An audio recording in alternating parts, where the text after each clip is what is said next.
Ah, qu'est-ce que j'aime m'écrouler sur mon canapé, manette en main, et me plonger au fin fond du Moyen-Âge, de la Révolution ou de la Seconde Guerre mondiale.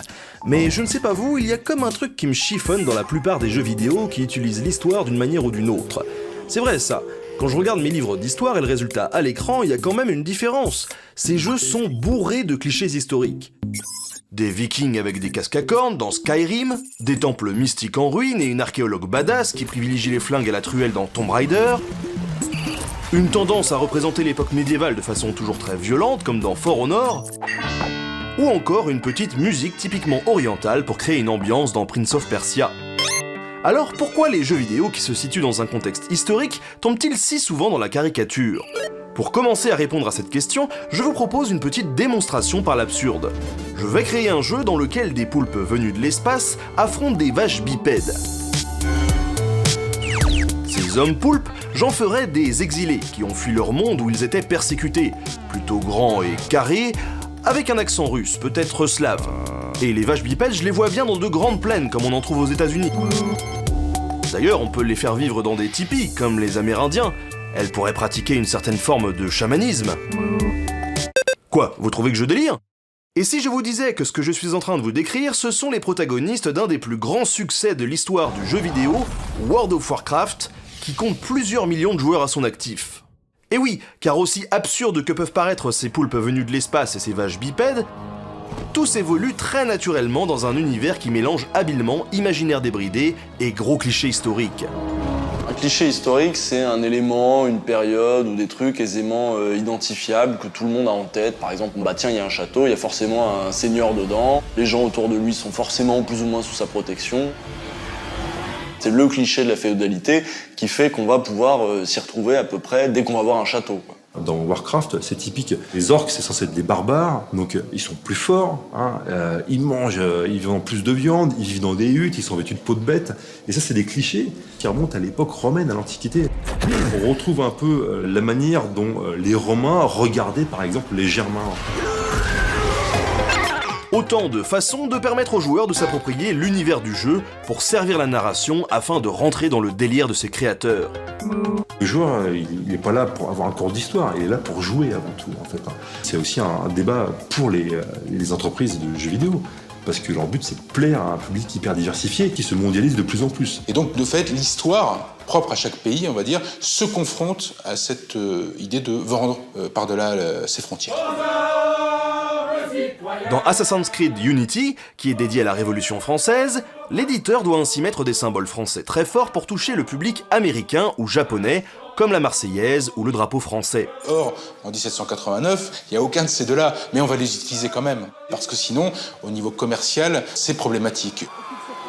C'est intéressant, c'est un problème qui est en fait en ellipse, quelque part. Hein. C'est qu'ils ont une idée préconçue de ce qu'attendent le public, et quelque part, vu que le médium est tellement puissant, qu'ils imposent des clichés au public. Et après, le public rentre dans les clichés, et puis après, on dit « Ah oui, mais le public ne prend que ces clichés-là, en fait. » Donc voilà, donc c'est une espèce de cercle constant, en fait, par rapport à l'image que l'on a de l'image qu'a le public par rapport à une période historique.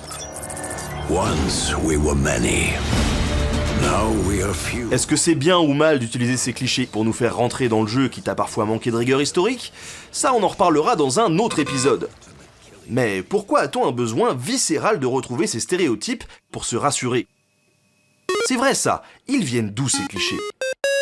Je dirais que les clichés sur lesquels on vit, ce sont quand même ceux du 19e siècle, de l'école de la fin du 19e siècle, où là on a une histoire nationale qui a été réécrite, réinventée, où on a dû aborder quand même le problème de l'éducation pour tout le monde, et donc avec des moyens pédagogiques qui étaient ceux de l'époque, et qui étaient ceux en particulier de l'exemplarité, de héros exemplaires, de moments exemplaires qui caractérisent ou l'héroïsme de la nation ou de ses acteurs.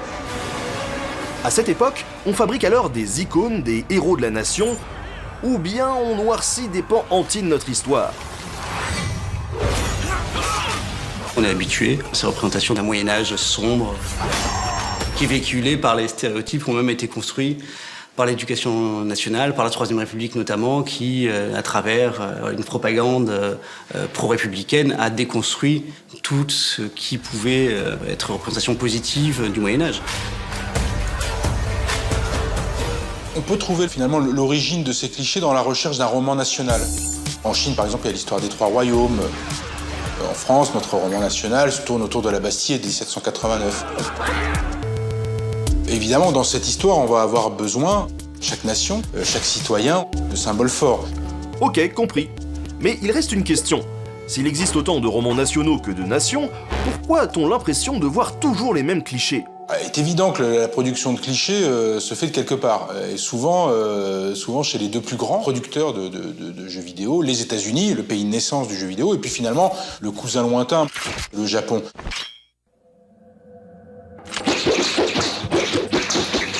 Il faudrait voir ce que, en effet, d'autres pays qui sont pas des gros producteurs de jeux vidéo arriveraient à nous sortir. Et ça, je pense qu'on va le voir dans les années à venir, et que ça va nous changer aussi des clichés historiques habituels. Et on se rendra compte comme ça qu'en fait, on avait toujours les mêmes, et on avait ceux de notre culture et de notre espace aussi politique.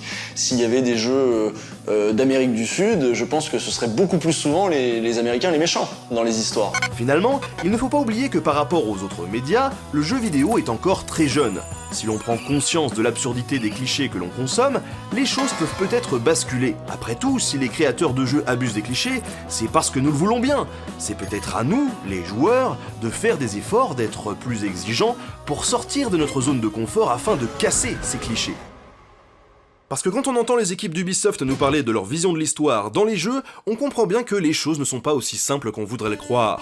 Mais ça, on le verra dans un prochain épisode.